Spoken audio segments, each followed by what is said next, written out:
আসসালামু আলাইকুম রাহমাতুল্লাহ। প্রিয় বন্ধুরা, আশা করছি আপনারা সকলেই ভালো আছেন। আমাদের কাছে এক দিনী ভাই প্রশ্ন করেছেন, সেহরি খাওয়ার পর স্বপ্নদোষ হলে কি রোজা হবে? জানালে খুবই উপকৃত হতাম। ধন্যবাদ দিনী ভাই, আপনি খুবই গুরুত্বপূর্ণ একটি প্রশ্ন করেছেন আমাদের মাঝে। আমাদের সমাজে অনেক যুবকরা এরকম আছে যে জানে না যে স্বপ্নদোষ হলে কি রোজা ভেঙে যাবে কি ভেঙে যাবে না। এটা নিয়ে অনেকেই টেনশন করে থাকেন। এই বিষয়ে প্রিয় শাইখ মিজানুর রহমান আল আজহারি সাহেব তার আলোচনায় বলেছেন, এই বিষয়টি আমাদের অনেক যুবক ভাইরা জানে না। অনেকে তো না জানার কারণে পাপ করেও বসছেন। অনেকে ভাবে স্বপ্নদোষ হলে রোজা নষ্ট হয় না, আবার অনেকে ভাবেন নষ্ট হয়ে যায়। তাই অনেকেই রোজা রাখেন, আবার অনেকে এই দিন রোজা রাখতে চান না। তাই আজকে আমরা সহিহ হাদিস দ্বারা জানাবো কোনটি সঠিক কোনটি ব্যাটিক। তো চলুন জেনে নেই কোনটি ঠিক আর কোনটি ব্যাটিক। সেহরি খাওয়ার পর স্বপ্নদোষ হলে রোজা হবে? হ্যাঁ, সেহরি খাওয়ার পর স্বপ্নদোষ হলেও রোজা হবে। অনেকেই এমন বলেন, তাহলে তার স্ত্রী সহবাস করলে কেন রোজা হবে না? দুই কাজ। স্ত্রী সহবাস করা নিষিদ্ধ রমজান মাসে, দিনের বেলায়, রাতের বেলা নয়। এটা ইচ্ছাকৃতভাবে বীর্যপাত হয়, তাই তাকে সহবাস করা আল্লাহ সুবহানাহু ওয়া তাআলা নিষিদ্ধ করেছেন। স্বপ্নদোষ একটি অনিচ্ছাকৃত কাজ, মানুষের নির্ধারণের বাহিরে ঘটে থাকে, তাই স্বপ্নদোষের কারণে রোজা ভাঙে না। তবে স্বপ্নদোষের কারণে গোসল ফরজ হয়, তাই স্বপ্নদোষ হলে ফরজ নামাজের আগে গোসল করে নিতে হয়। এই বিষয়ে হাদিসে এসেছে, হযরত আবু হুরায়রা রাদিয়াল্লাহু থেকে বর্ণিত। তিনি বলেছেন, রাসূল সাল্লাল্লাহু আলাইহি ওয়াসাল্লাম বলেছেন, যদি কোনো ব্যক্তি সেহরির পর স্বপ্নদোষ হয় তাহলে তার রোজা নষ্ট হয় না। তিরমিজি হাদিস নাম্বার 761। অপর একটি হাদিসে এসেছে, হযরত আবু সাঈদ খুদরি রাদিয়াল্লাহু থেকে বর্ণিত। তিনি বলেছেন, রাসূল সাল্লাল্লাহু আলাইহি ওয়াসাল্লাম বলেছেন, যদি কোনো ব্যক্তি সেহরির পর স্বপ্নদোষ হয় তাহলে তার রোজা নষ্ট হয় না, তবে তাকে গোসল করতে হবে। মুসলিম হাদিস নং 1109।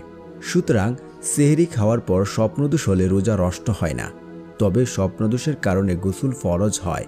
তাই স্বপ্নদোষ হলে ফরজ নামাজের আগে গোসল করতে দেরি করা যাবে না। প্রিয় প্রশ্নকারী দিনী ভাই, আমরা এখানে 3টি হাদিস আপনাদের সামনে উল্লেখ করেছি। এই হাদিস থেকে আমরা বুঝতে পারি, রমজানে সেহরি খাওয়ার পর যদি কারো স্বপ্নদোষ হয়ে যায় তাহলে তার রোজা ভাঙে না। আর যদি সহবাস করে ফেলেন তাহলে তো অবশ্যই রোজা ভাঙবে। এক্ষেত্রে যাদের স্বপ্নদোষ হয় তারা ফরজ নামাজে আগে গোসল করে আদায় করতে হবে এবং তাকে তার সম্পূর্ণ রোজা আদায় করতে হবে, রোজা ভাঙে না। যারা এখন প্রশ্ন করতে পারেন যে স্বপ্নদোষ হলে রোজা ভাঙে না, সহবাস করলে রোজা ভাঙে কেন? এটা হচ্ছে আপনি ইচ্ছাকৃতভাবে বীর্যপাত করছেন, কারণ আল্লাহ সুবহানাহু ওয়া তাআলা তা নিষেধ করেছেন।